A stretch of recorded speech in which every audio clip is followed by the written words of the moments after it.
प्रसंग आज तो वैसे हमारे दीक्षा दिवस का है। दीक्षा दिवस का अर्थ तो वैसे भौतिक आप दृष्टि से देखेंगे तो एक युवक आता है और गुरु महाराज के हाथ से उनको पिछी कमंडल प्राप्त होता है, वो नग्न दशा को प्राप्त हो जाते हैं। लेकिन दीक्षा का सही मायने में अर्थ तो ये था कि ये गुरु उपकार दिवस है, ये गुरु करुणा दिवस है कि ऐसा जीव जो असंयम में था, ऐसा व्यक्ति जो मिथ्यात्व में पड़ा हुआ था, उसको गुरुदेव ने अपनी अनुकंपा से करुणा करके उसको भी ऊपर उठा लिया। जिस सिंहासन पर गुरुदेव बैठ जाते हैं तो उस सिंहासन को भी हम अपने मस्तक पर लगाते हैं। जो जल की धारा भगवान के बिंब पर जाती है तो हम उसको भी अपने मस्तक पर धारण कर लेते हैं। जिस जिनवाणी को हम पाटे पर रखते हैं तो वो पाटा भी हमारे लिए पूजनीय हो जाता है। तो आप सोचिए, जब पुद्गल पर भी ऐसा उपकार हो सकता है तो जिन्होंने अपने हाथों से किसी शिष्य को छुआ हो, जिन हाथों से उन्होंने पिच्छिका प्रदान की हो, जिन हाथों से कमंडल दिया हो, जिन्होंने अपने मुख से अपने वंश में, अपने गुरुकुल में जगह दी हो, तो वह जीव कितना पुण्यशाली होगा। बिना पुण्य के और बिना पुरुषार्थ के दीक्षा नहीं मिलती। आज आपको जो देखने में आ रहा है, ये जो मुनि पर्याय देखने में आ रही है, इसके पीछे गुरु का अनंत उपकार है। तो हमको पीछे जाना पड़ेगा, क्योंकि हर कार्य के पीछे कारण होता है। गुरुदेव बार बार हम लोगों को कहते हैं, आज केवल ज्ञान कल्याणक है। भगवान को केवल ज्ञान उत्पन्न होगा, केवल ज्ञान फल है, तो केवल ज्ञान का कारण क्या है? तो गुरुदेव समय सागर जी बार बार अध्ययन के दौरान बताते थे कि कारण सदृशम कार्यम, कि यदि कोई कार्य है तो उसके पीछे कोई ना कोई कारण होगा। तो केवल ज्ञान यदि कार्य है तो कारण शुद्धोपयोग है। शुद्धोपयोग का अर्थ है जो साधु साम्य भाव को धारण करते हैं, जो जीव राग और द्वेष की परिणति से ऊपर उठ जाते हैं, जिनके लिए अब महल और वन एक समान है, शत्रु और मित्र की कोई कल्पना नहीं करते, वे शुद्धोपयोग की परिणति है। तो 2015 में बहुत पुण्य के उदय से गुरुदेव श्री समय सागर जी महाराज के साथ 4 और मुनि महाराज का गुरुदेव श्री विद्यासागर जी की आज्ञा से इंदौर की ओर चातुर्मास के लिए गुरुदेव की आज्ञा प्राप्त हुई।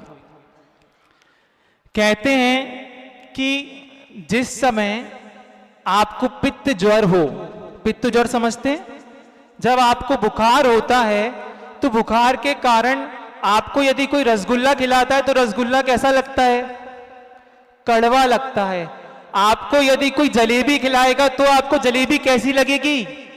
कड़वी लगेगी। आपको कोई मिठाई मोहन भोग खिलाएगा तो मिठाई कैसी लगेगी? कड़वी लगेगी। तो क्या रसगुल्ला कड़वा है? रसगुल्ला कड़वा नहीं है, जलेबी कड़वी नहीं है, मोहन भोग कड़वा नहीं है, आपका मुख कड़वा है।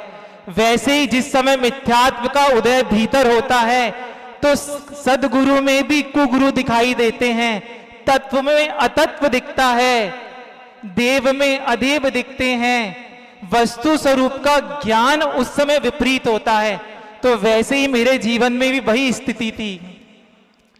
अपने जीवन में भी उस समय 2015 तक मैंने गुरुदेव श्री विद्यासागर जी महाराज के कभी दर्शन नहीं किए थे, और 2015 के पहले मैंने पूज्यवर श्री समय सागर जी महाराज के भी दर्शन नहीं किए थे, क्योंकि कर्म के उदय से जितने भी परिजन या स्वजन थे उन सबका झुकाव एकांत पक्ष की ओर था।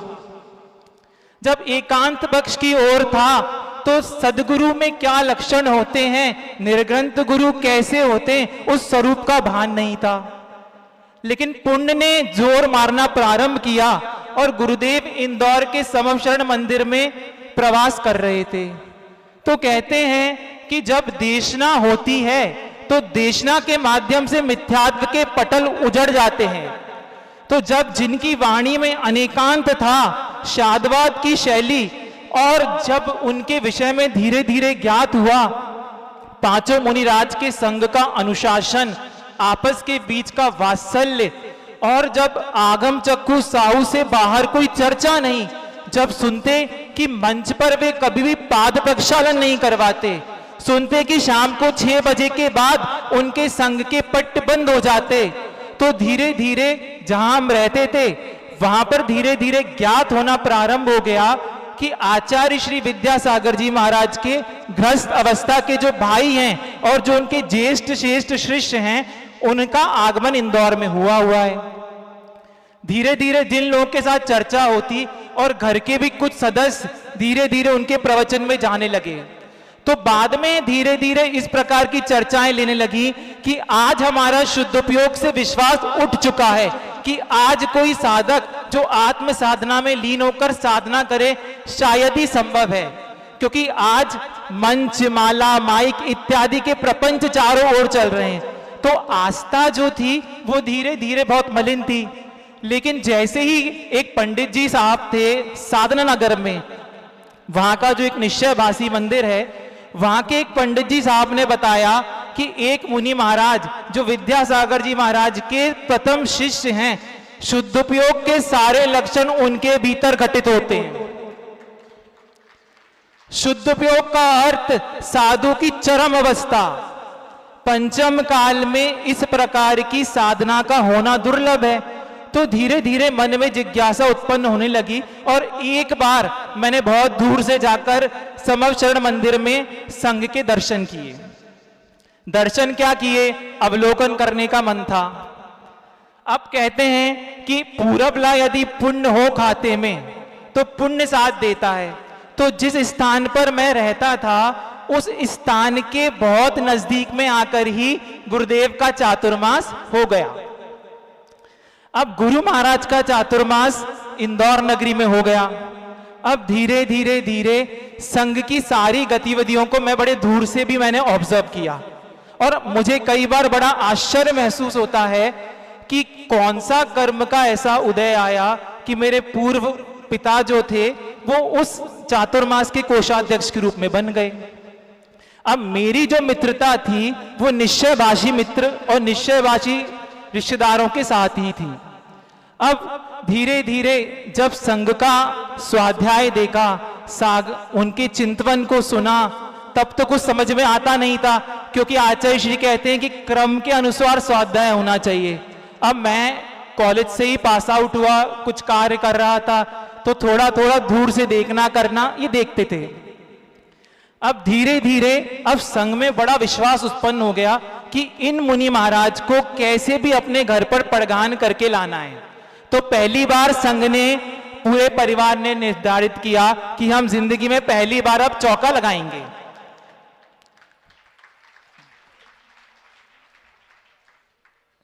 कुंद कुंद देव वार्षिकोपेक्षा में कहते हैं एकत्व भावना के अंतर्गत कि इक्को करेदि पुण्यम, इक्को करेदि पुण्यम धम्म निमित्त पत्तदानेन माणुक देवेशु जीवो तस् फलम भुंजदे इक्को, कि आप अकेला ही जीव पुण्य को करता है और अकेला ही जीव पुण्य के फल को भोगता है। तो पुण्य करने के लिए श्रावक के लिए क्या कहा कि धर्म के निमित्त पात्र को दान देना उत्कृष्ट पुण्य है, ऐसा कुंद कुंद देव कह रहे हैं। कि पात्र कौन, जो सम्यक दर्शन, सम्यक ज्ञान, सम्यक चारित्र से जो सहित हैं वे उत्तम पात्र हैं।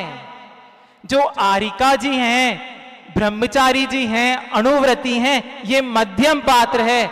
और जो अविरत सम्यक दृष्टि है, जिसके भीतर भी देवशास्त्र गुरु के प्रति श्रद्धान है, ये जगन्य पात्र है। इन पात्रों को दान देने से पुण्य का संचय होता है। तो अब बात आई कि ड्यूटी मुझे मिली कि आपको पानी की व्यवस्था आपको करनी है। मैं इसलिए ये बता रहा हूं कि उस समय जब मेरी उम्र 24.5 साल थी, मुझे ये ज्ञात नहीं था कि पानी छानने की विधि क्या होती है, बिलछानी डालने का प्रोसेस क्या होता है।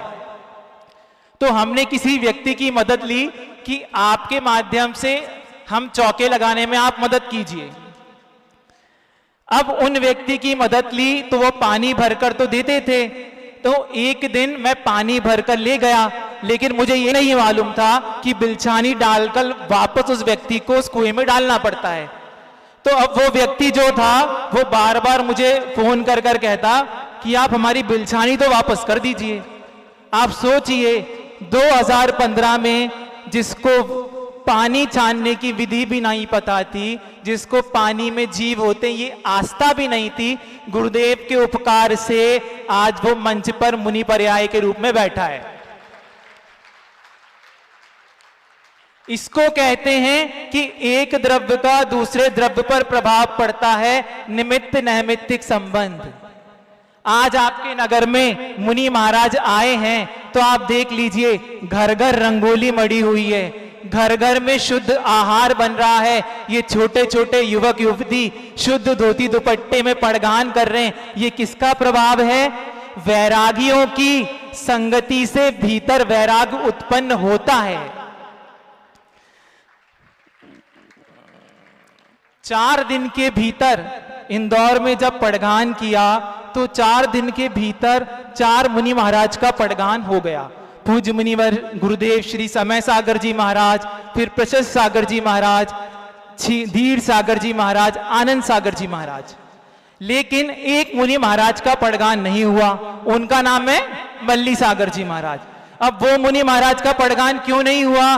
क्योंकि उनकी विधि घर से रहती है। तो कुछ दिन बाद परिवार वालों ने सोचा कि ऐसा करते हैं कि अब जो परिवार के जन हैं वो घर पर चौके के लिए खड़े हो जाएंगे। और मैं पहुंच गया मंदिर के वहां बाहर खड़ा हुआ हूं पड़गान के लिए। अब इंदौर में गुरुदेव की महती प्रभावना, काफी मात्रा में चौके रहते, तो कभी उम्मीद तो कुछ थी नहीं। लेकिन एक दिन मैं बाहर मंदिर के बाहर खड़ा हुआ था, एकदम लास्ट में मेरे साथ मेरा एक मित्र और खड़ा हुआ था। मैं क्या देखता हूं, आप देखिए पुण्य की परिभाषा, और क्या कहें, क्या हो सकता है संप्रेषण हो। गुरुदेव श्री समय सागर जी महाराज मंदिर से आंकड़ी लेकर निकले, धीरे धीरे धीरे धीरे धीरे मुस्कुराते मुस्कुराते, और जस्ट मेरे सामने आकर खड़े हो गए। जिसका पुत्र हो तो वो मां जानती है कि उस बेटे को अपने हाथ से खिलाने में कैसा आनंद आता है। और वैसे ही जिसने कभी गुरुदेव का पड़गान किया हो, उस अनुभूति को महसूस करने वाला वही व्यक्ति हो सकता है। कई बार संघ में जब बाकी जो हमारे बड़े, मेरे अग्रज सारे मुनि महाराज हैं, वो मुझसे बताते कि आचार्य महाराज के हम लोग चौके लगाते थे, आचार्य महाराज का पड़गान करते थे, आचार्य महाराज को नवदा भक्ति पूर्वक आहार देते थे, तो मुझे बहुत मायूसी महसूस होती है। क्योंकि मेरे घर पर या मेरा इतना पुण्य नहीं था कि हम गुरुदेव श्री विद्यासागर जी महाराज का पड़गान कर पाए। मेरा इतना पुण्य नहीं था कि मैं अपने हाथों से उनके करपात्र में ग्रास रख पाता। मेरा इतना पुण्य नहीं था कि मैं गुरुदेव का पाद प्रक्षालन कर पाता। लेकिन मुझे आज भी संतुष्टि अब होती है कि इस जगत के, आध्यात्म जगत के सबसे बड़े जो ऋषिराज हैं और जो वर्तमान के आचार्य परमेष्ठी हैं और जो गुरुदेव श्री विद्यासागर जी की प्रति छाया है, उनका पड़गान मैंने स्वयं किया है।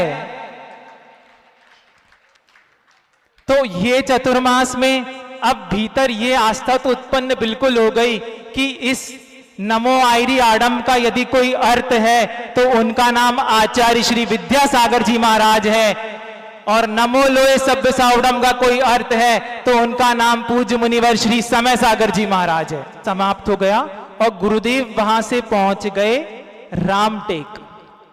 2017 में रामटेक पहुंच चुके। अब 3 दिन की मेरे पास छुट्टी होती है, और उस 3 दिन की छुट्टी में मेरे भीतर एक मन में उत्पन्न होती है कि क्यों नहीं गुरुदेव के दर्शन किए जाएं। तो मैं इंदौर से पहुंच जाता हूं रामटेक गुरुदेव के दर्शन करने के लिए।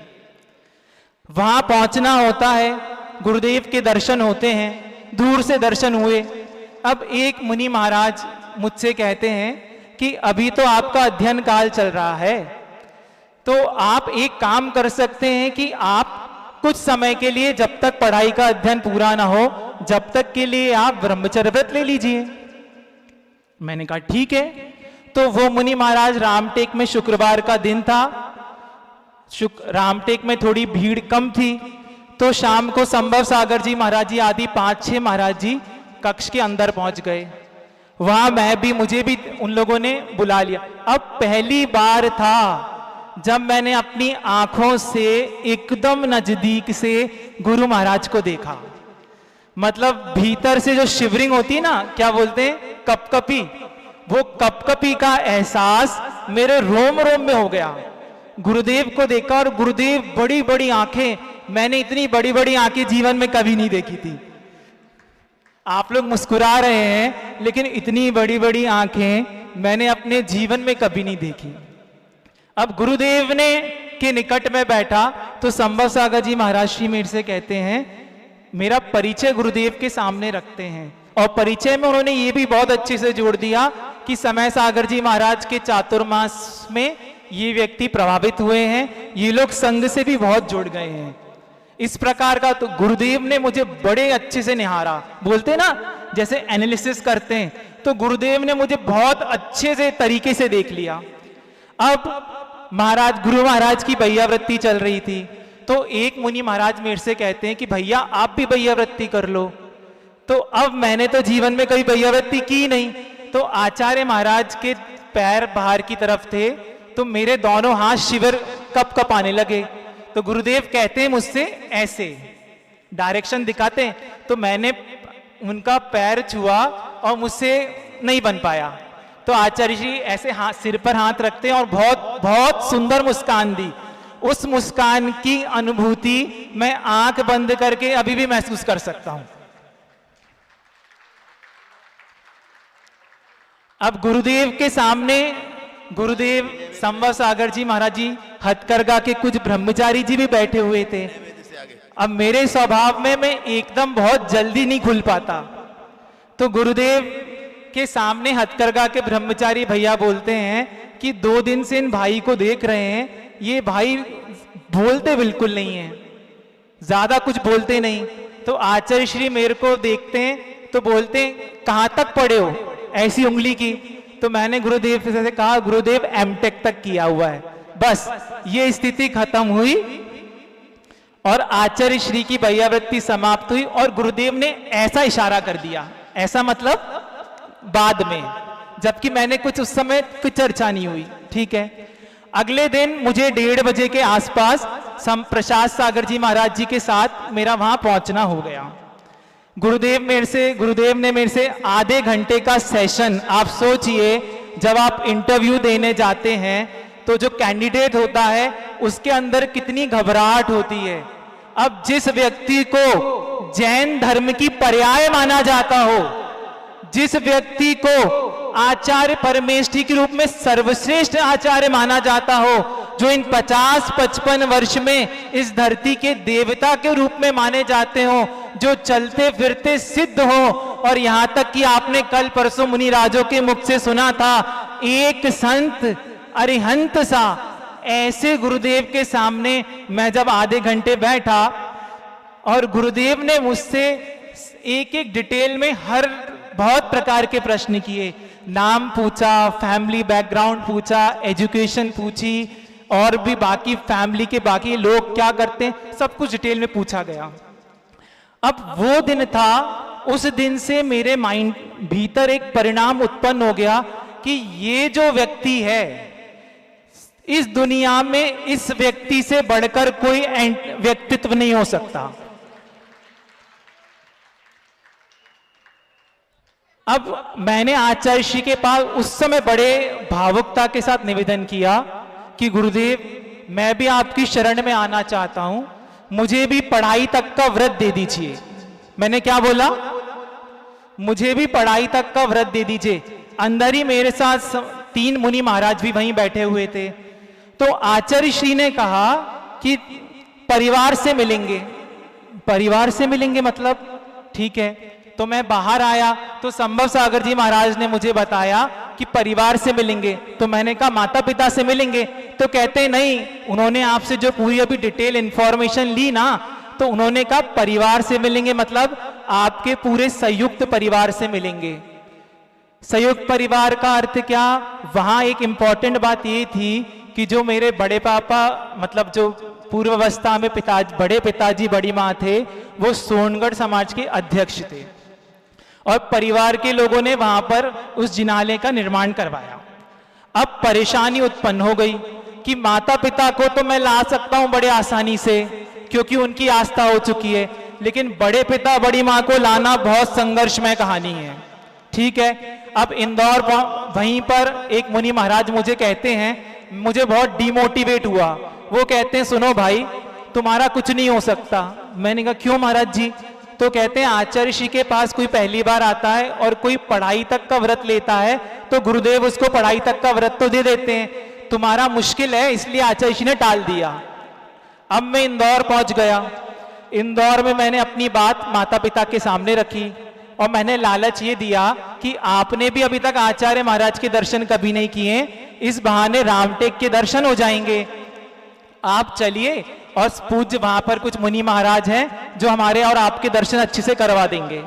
ठीक है, अब टास्क ये था कि जो बड़े पिता बड़ी माँ थे उनको लाना मेरे लिए बहुत बड़ी जिम्मेदारी थी। तो मैं पहुंच जाता हूं नगर, अपने गृह नगर।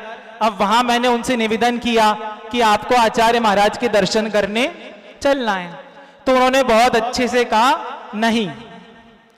तो कहते हैं ना, जब उंगली सीधी उंगली से घी नहीं निकलता तो क्या करना पड़ता है? जब सीधी उंगली से घी नहीं निकलता तो उंगली को टेढ़ा करना पड़ता है। तो अब मैं जानता था कि घर में मैं सबसे छोटा हूं और घर में लाडला तो हूं ही। तो मैंने क्या किया, अपने आप को 12-13 घंटे के लिए कमरे में बंद कर लिया।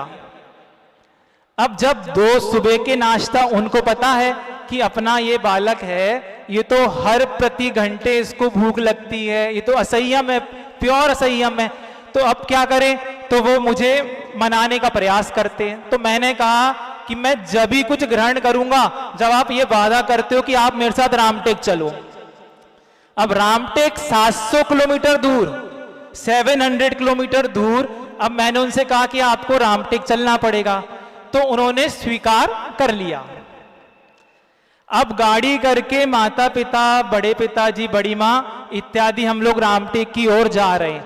अब मैंने रास्ते में उनको बार बार समझा दिया कि गुरुदेव श्री विद्यासागर जी महाराज को बट सुनना, किंतु, परंतु, लेकिन ये शब्द पसंद नहीं है, तो आप लोग कृपया करके इस प्रकार की कोई भी बात आचार्य जी के सामने नहीं करना।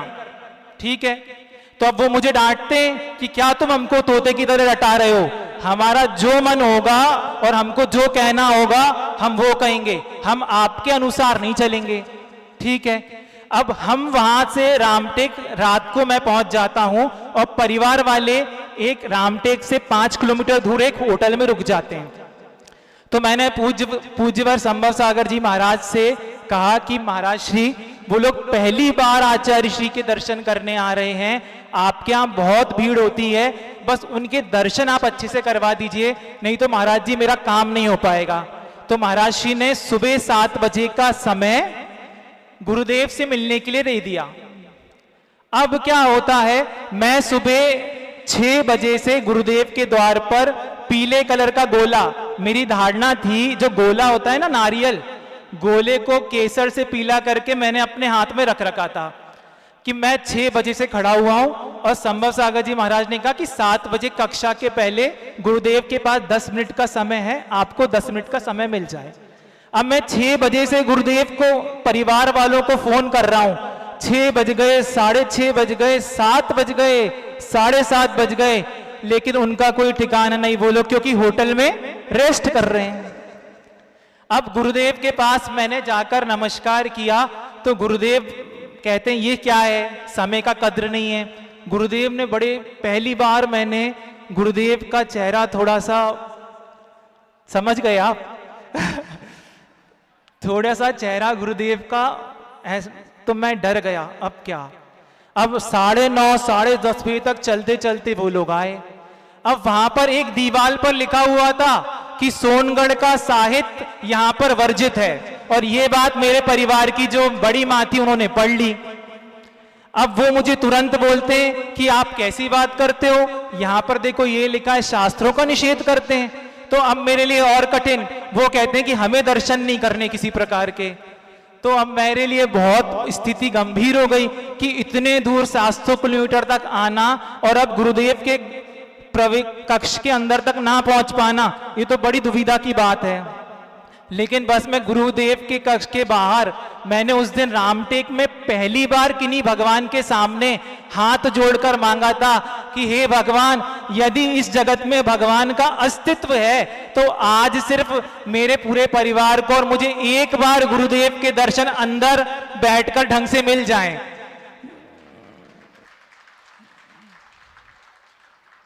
और समय निर्धारित हुआ कि महाराजों ने बताया कि गुरुदेव 1:30 बजे के बाद जैसे ही सामायिक और स्वयंभू करते हैं, उसके बाद गुरुदेव की विशुद्धि बहुत अच्छी होती है और कोई भी कार्य यदि सामायिक काल के बाद होता है तो वो संपन्न होता ही है। ऐसे जितने व्रती यहां बैठे हैं वो जानते होंगे, संघ में ये प्रचलन है कि सामायिक के बाद यदि आप कुछ कार्य मांगने जाओगे तो खाली हाथ नहीं लौटते। अब मैं 1:30 बजे कक्ष के बाहर खड़ा हूं और प्रतिभा स्थली की 25-30 बहनें, उसके पीछे बहुत सारे ब्रह्मचारी, श्रमदान हथकरघा वाले ब्रह्मचारी और श्रेष्ठी लोग खड़े हैं। अब हमारी तो कोई ना पहचान ना कोई सेटिंग कि कैसे गुरुदेव के कक्ष तक पहुंचे। तो मैं एक मुनि महाराज के पास गया और मैंने बहुत विनीत भाव से कहा कि महाराज श्री प्लीज मुझे आप अंदर एंट्री करवा दीजिए। किस्मत देखो, महाराज ने मेरी बात मान ली। 3-4 मुनि महाराज मेरे सपोर्ट में थे। वो कहते हैं हाँ इस बालक को चले जाने दो।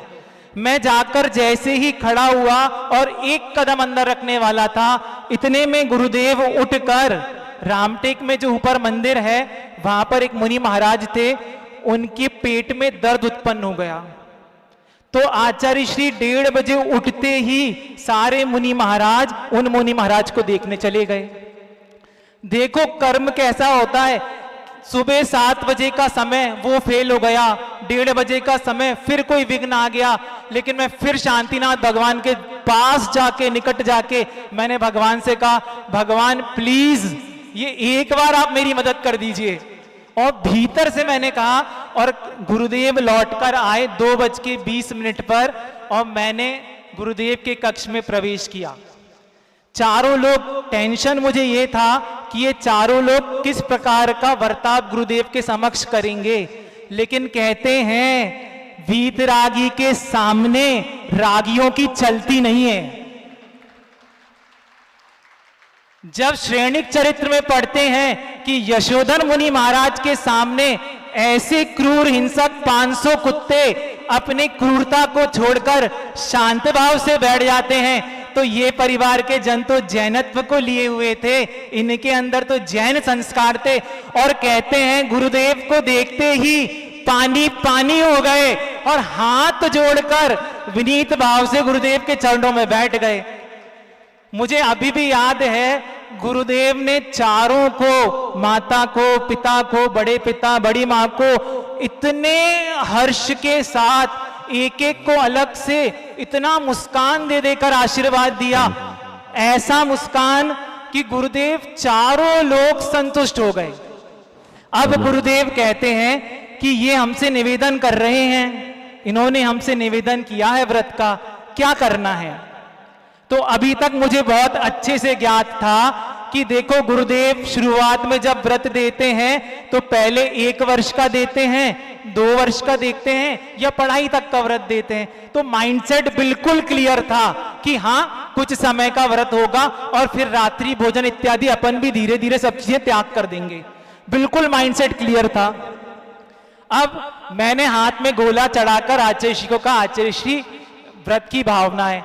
तो आचार्य श्री बोलते हैं, डॉक्टर जो बड़े पिताजी थे उनको देखकर, ये कह रहे हैं व्रत का क्या करना है। तो वो बोलते हैं प्रत्युत्तर में कि गुरुदेव आप तो इस फील्ड के महारथी हैं, आपको जो अच्छा लगे। पिताजी को आचार्य श्री पूछते हैं क्या करना है, तो आप वो कहते हैं जैसा आप उचित समझें। तो आचार्य श्री क्या कहते हैं कि सोच तो रहे हैं, मांग रहे हैं, हमसे निवेदन कर रहे हैं, हम सोच तो रहे हैं। तो इतने में जो महिलाएं बैठी थी पीछे, वो कह देती हैं कि आचार्य श्री ये तो कभी अभिषेक करने नहीं गए, ये कभी पूजन करने नहीं गए, रात्रि में भोजन करते हैं, होटल में खाते हैं, अभक्ष खाते हैं। मतलब कहते हैं ना, मेरे जीवन की जितनी नकारात्मकता थी उसको पूरा उन लोगों ने, परिवार वालों ने प्रस्तुत कर दिया। लेकिन हमारे गुरुदेव मुझे देखकर मुस्कुरा रहे थे। गुरुदेव ने मुझे गलत दृष्टि से नहीं देखा, गुरुदेव बहुत प्रेम से मुस्कुराए। और गुरुदेव क्या कहते हैं, देखिए, हाथ ऊपर उठाया और ऐसे करके कहते हैं कि मैंने उसकी दृढ़ता देख ली है।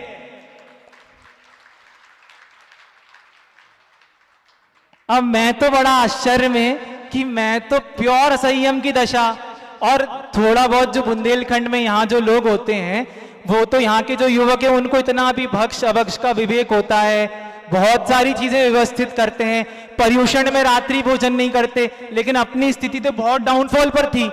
तो आचार्य श्री ने ऐसा कह दिया, तो आचार्य श्री बोलते हैं परिवार वालों से कि टुकड़े में कर दें या पूरा कर दें। अब लोग तो समझ, परिवार वाले, क्योंकि घर में 200 लोगों का बहुत बड़ा कुटुंब, लेकिन घर में कोई भी व्रती नहीं, कोई प्रतिमाधारी नहीं, घर में कोई उपवास, कोई व्रत, संयम इत्यादि का कोई संस्कार नहीं। तो बोलते हैं आचार्य श्री की टुकड़े में कर दें या पूरा कर दें। तो मुझे तो उस समय हिंदी, मतलब पूरा करने का अर्थ मुझे उस समय पूरा क्लियर नहीं था। तो आचार्य, आप लोग मुस्कुरा रहे हैं, मैं नहीं मुस्कुरा पा रहा था उस समय। तो उस गुरुदेव के सामने निवेदन किया, जी गुरुदेव व्रत कर दें। तो गुरुदेव कहते हैं, हाँ, आजीवन का कायस्वर कर लो।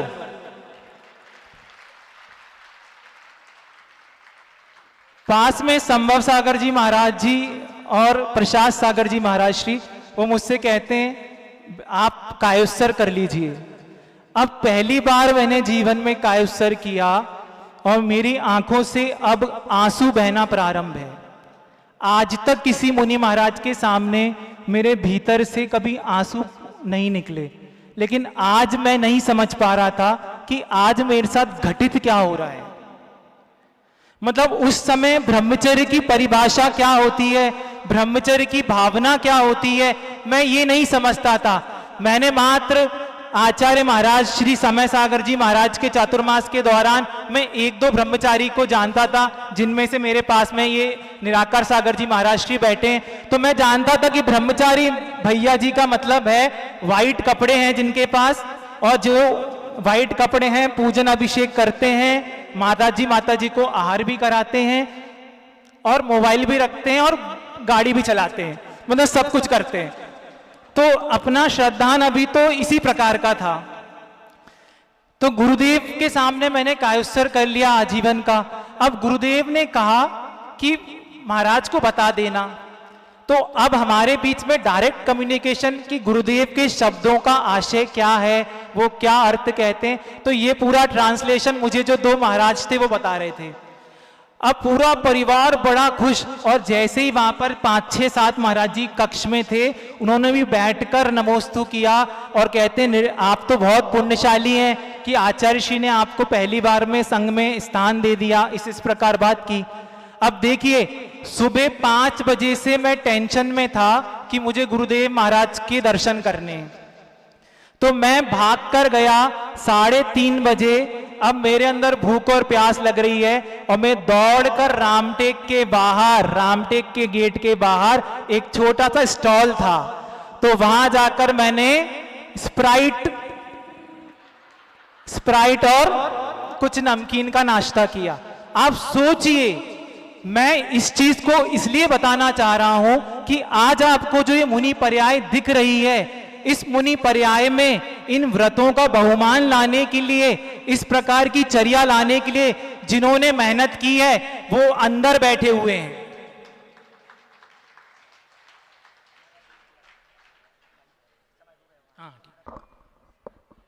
नहीं, इस प्रकार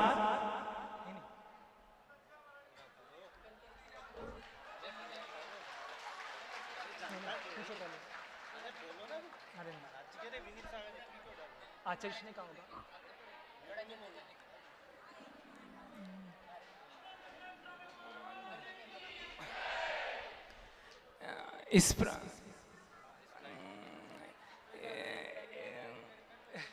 नहीं बस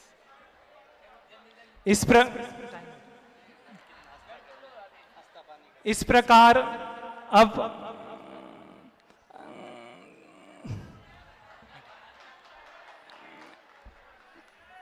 अब स्थिति ये आई कि अब जैसे मैं बाहर निकला तो चारों ओर से मुनिराज कहते कि आपको एक बहुत बड़ी उपलब्धि प्राप्त हो गई है। लेकिन अब मेरे भीतर मन मेरा कचोटता है कि मेरे भीतर तो इस प्रकार की योग्यता नहीं है, क्योंकि ये कोई सामान्य व्रत तो है नहीं। तो एक मुनि महाराज हैं जिनके पास जो संग में वहां पर थे, तो उन्होंने मेरे चेहरे को पढ़ लिया। तो वो कहते हैं कि आपके भीतर इस प्रकार ये मन तनाव में क्यों है। तो मैंने कहा कि हो सकता है कि कहीं आचार्य श्री ने मुझे गलत तो नहीं समझ लिया, मतलब मेरे अंदर इस प्रकार की योग्यता तो है ही नहीं। तो अब वो क्या कहते हैं कि आप अपनी योग्यता को, आप अपने लक्षण को जानने में फेल हो सकते हैं, लेकिन जो 50-55 वर्ष से इन योग्यता को परखने वाले हैं वो इस चीज को कभी फेल नहीं हो सकते। और तब भी आपको यदि मन में ये विकल्प आता है तो आप जाते जाते आचार्य महाराज के सामने अपनी बात रख सकते हैं। और हुआ इसी प्रकार, मैं गुरुदेव के पास पहुंच गया कि गुरुदेव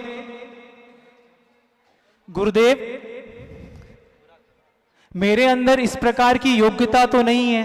तो आचार्य श्री कुछ नहीं बोले, एकदम शांत रहे और मैं वहां से नमोस्तु करके इंदौर की ओर रवाना हो गया। अब इंदौर पहुंचकर मैं पहुंच गया।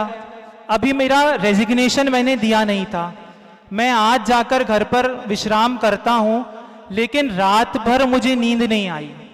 अब रात भर नींद नहीं आई और पहली बार है पूरी रात मुझे गुरुदेव रात भर उनके शब्द, वो जो हाथ था कि मैंने आपकी दृढ़ता देख ली है, मैंने आपकी दृढ़ता, ये शब्द गूंज रहा। अब परिवार वाले मुझे लेकर बहुत सीरियस नहीं थे। उन्हें लगा कि ये पॉसिबल ही नहीं है कि ये लड़का इस मार्ग में आ सकता है, क्योंकि उन्होंने देखा था कि आप थोड़ी सी भी विपरीत परिस्थिति होती थी तो अपना टेम्परामेंट लूज हो जाता था। तो उन्होंने मुझे कहा कि आपको करना क्या है। तो मैंने ये कहा कि आचार्य श्री ने मुझे कहा है तो मुझे अब तो अशोकनगर जाना है, जहां पर अशोकनगर में पूज्यवर मुनिवर समय सागर जी महाराज सशंग विराजमान थे। अब पूरे परिवार को मैंने कहा कि मुझे जाना है। तो परिवार वाले बहुत श्योर थे कि ये चला भी जाएगा तो ये एक दिन भी नहीं ठहर सकता। क्यों? क्योंकि बचपन से जो इस प्रकार के रहने का संस्कार था, रुकने का संस्कार, खाने पीने का संस्कार, ये हो ही नहीं सकता। और हुआ क्या, पूरा परिवार मुझे अशोकनगर लेकर हम वहां पहुंच गए। अब अशोकनगर पहुंचना हो गया। अशोकनगर में जब मैंने महाराज श्री को नमस्कार किया तो महाराज जी वगैरह भी सारे आश्चर्यचकित कि यार इसका कैसे हो गया, मतलब ऐसी योग्यता झलकती नहीं थी। तो अब बड़े महाराज जी ने कहा इसको थोड़े दिन ठहर कर रहने दो, ठीक है। तो मैंने डिसाइड कि यहीं पर रुकना तो है, गुरुदेव ने कहा है कि संग में रहना है। अब परिवार वाले जो कुछ सदस्य थे वो वहीं पर रुक गए, क्योंकि उन्हें विश्वास था कि ये आखिरी रात है और कल सुबह तो ये उठकर वापस आ जाएगा। अब बड़े महाराज श्री और चारों पांचों महाराज से तो मैं परिचित था। चारों महाराज की चर्या, उनका डिसिप्लिन, उनके बोलने का तरीका, ये सब मेरे मन को तो भाता था। लेकिन अब मैंने जब जाके ब्रह्मचारी कक्ष में देखा तो मैं आश्चर्य हो गया कि सारे भैया जी के सिर पर बाल नहीं, कोई भी भैया जी के सिर पर बाल नहीं, सारे टकले और सब कपड़े वाइट कलर के कपड़े पहने, पाटों पर सो रहे हैं, फैन यूज नहीं कर रहे।